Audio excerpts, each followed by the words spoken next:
So in this resurrection account, happy Easter, by the way, you still have kind of like the, the darkness and the gloom of the cross still kind of is in this resurrected account. And, you know, you really see the trauma from the scandal of the cross that shows up here. There's the horrific scandal of the cross causes trauma in these guys, and everyone close to Jesus, and you know, these being two of his disciples, and of course we know about Mary Magdalene and the women who went to the tomb, saw that yesterday.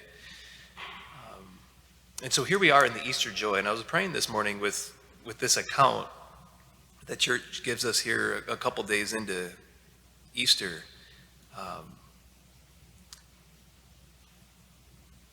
You know, so the resurrection, Jesus is alive. But like, I was just thinking that things don't get magically better for us. You know, like, we hear that they stopped and their spirits were downcast. They looked down, you know, and like the things that maybe weighed upon us that caused us to be downcast, or, you know, in that bottom right third of like in the darkness, the things that weighed upon us a week ago, prior to Easter, like they're still there. What caused our heart to be downcast before Easter, you know, it's still the same. But what do we see here? We see in this account, Jesus gets close to them. He draws near. And he walks by their side. It says, and then not only that, but he engages in them. He engages with them. It says, what are you discussing as you walk? And so the reason why this is good news is like that's only possible because Jesus is alive. We don't say Jesus rose from the dead.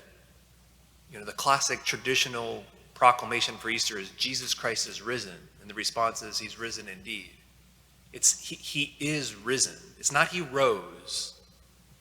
He's risen, which allows us to allow him to draw near to us and walk with us in the midst of whatever's still causing downcast in our hearts. They're the very, like, without the resurrection, there is no hope. Like, death wins. And the downcast wins in our hearts. The deep, profound, maybe even traumatizing downcast that we come in here with, that wins if the resurrection didn't happen. But because of the resurrection did happen, he can draw near and engage in the downcast spot. Without him being alive today, that can't happen.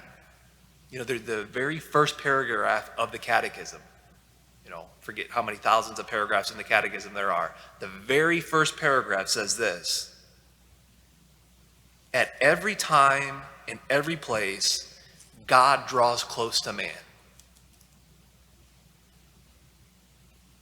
At every time and every place, God draws close to man. That's only possible because he's alive. And so as these two men are downcast, Jesus draws near to them. And question I was asking myself this morning, and I think for all of us to ask ourselves, and like whatever that spot is, like Jesus is alive. Do I allow the risen Lord to draw near and to walk with me and to even engage in that spot? What are you discussing as you walk along the way? And he just gets in there, wanting to reveal hope, wanting to kind of uplift the spirit. Like, it's so easy for us, it's so easy for me to just to not allow the risen Lord to walk with me. But he's alive. for us to like allow him to engage with us because he's alive and Jesus Christ is risen.